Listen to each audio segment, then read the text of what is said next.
Assalamualaikum warahmatullahi wabarakatuh. Aku Elsa Yogi Pratiwi. Kita adalah mahasiswa semester 2 jurusan Ekonomi Syariah di UIN Sunan Gunung Jati Bandung. Dan kita lagi ngedalamin konsep manajemen. Kamu yang sering kejar-kejaran sama deadline atau bingung harus mulai dari mana tentang kegiatan kamu, tenang, kamu gak sendiri kok. Banyak mahasiswa-mahasiswa di bidang manajemen atau di jurusan lain pastinya itu pasti lagi mendalami konsep-konsep dalam manajemen organisasi. Dan di video kali ini kita bakal ngebahas topik yang relevan dan menarik, yaitu manajemen planning. Yuk kita bahas.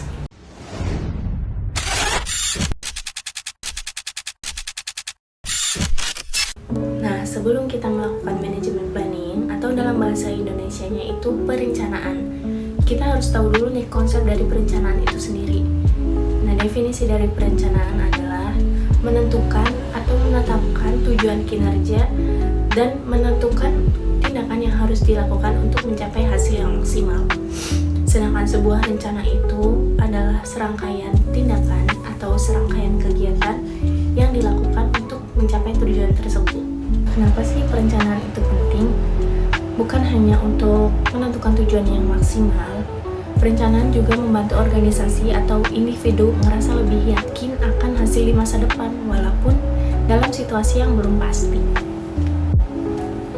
Perencanaan juga membantu mengorganisir atau mengkoordinasikan kegiatan baik pengadaan bahan baku atau pengerahan sumber daya itu lebih maksimal lagi.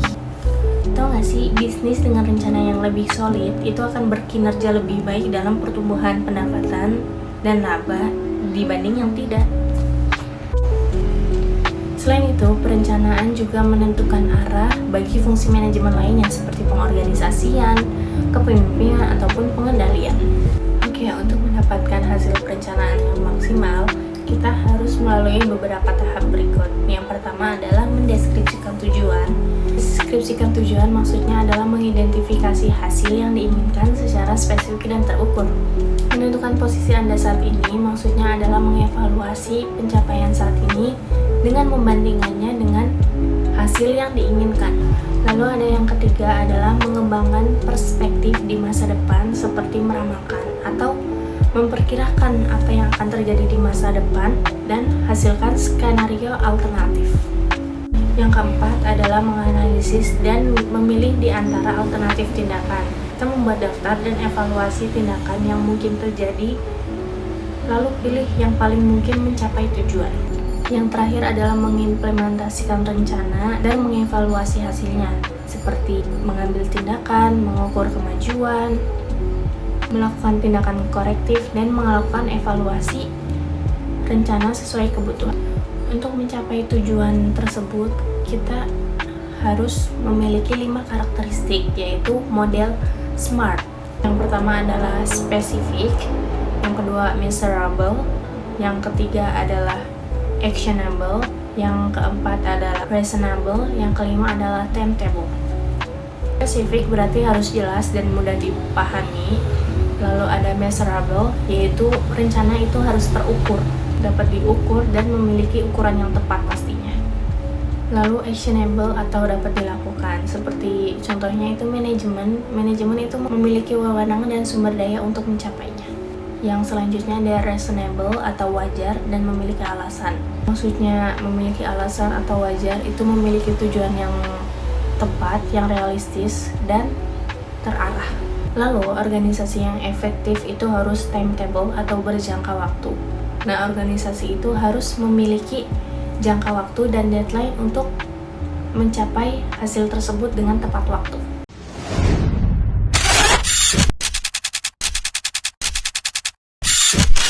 Bismillahirrahmanirrahim. Saya di sini Zikri Murhid Afaridi akan melanjutkan presentasi pada kesempatan ini. Ada jenis planning dan di antaranya yaitu waktu dan lingkup. Berdasarkan jangka waktu, jangka pendek, jangka menengah, jangka panjang, dan manajemen tingkat atas. Dan juga berdasarkan ruang lingkup, rencana strategis, rencana taktis, rencana operasional. Dan juga ada dalam khusus rencana tetap standing plans didesain untuk digunakan berulang kali. Rencana sekali pakai single atau use plans digunakan sekali untuk memenuhi kebutuhan situasi yang terdefinisi dengan baik. Langsung ada juga perakiraan kontingensi dan skenario. Perakiraan proses membuat asumsi tentang apa yang akan terjadi di masa depan yang berfungsi sebagai alat bantu perencanaan tapi bukan pengganti perencanaan dan harus diperlakukan dengan hati-hati karena selalu rentan terhadap kesalahan. Dan juga kontingensi mengidentifikasi jalur tindakan alternatif yang dapat diimplementasikan jika rencana awal terbukti tidak memadai karena perubahan keadaan yang membutuhkan deteksi dini atau titik pemicu, perubahan lingkungan, dan persiapan untuk menghadapi peristiwa tak terduga yang mungkin terjadi.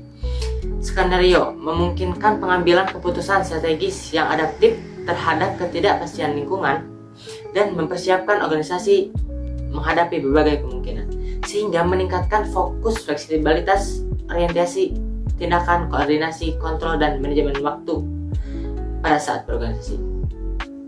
Ada judul tentang benchmarking dan staf perencanaan.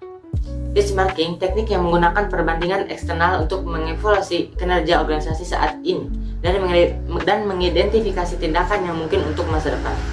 Staf perencanaan dipekerjakan untuk membantu mengkoordinasikan perencanaan untuk organisasi secara keseluruhan atau komponen utamanya. Dan mungkin yang terakhir, manfaat planning yang efektif. Perencanaan skenario meningkatkan fokus dan fleksibilitas.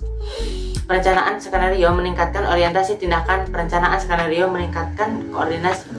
Perencanaan skenario meningkatkan manajemen waktu. Dan juga perencanaan skenario meningkatkan kontrol. Dan tambahannya mungkin kesimpulannya yang ke-1, meskipun lingkungan organisasi berubah dengan cepat, perencanaan tetap krusial untuk memberikan arah dan memungkinkan kontrol. Yang kedua, organisasi perlu mengembangkan kelincahan untuk memungkinkan respon cepat terhadap perubahan mendadak. Yang ketiga, manajer membutuhkan keberanian untuk fleksibel dalam menanggapi keadaan baru dan disiplin untuk mempertahankan kontrol.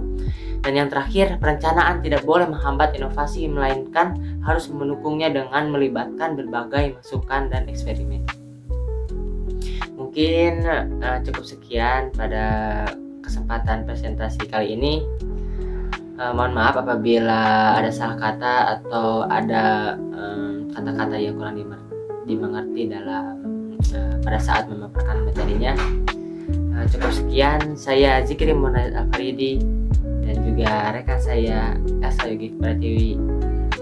Saya izin menutup di kesempatan presentasi kali ini. Wassalamualaikum warahmatullahi wabarakatuh.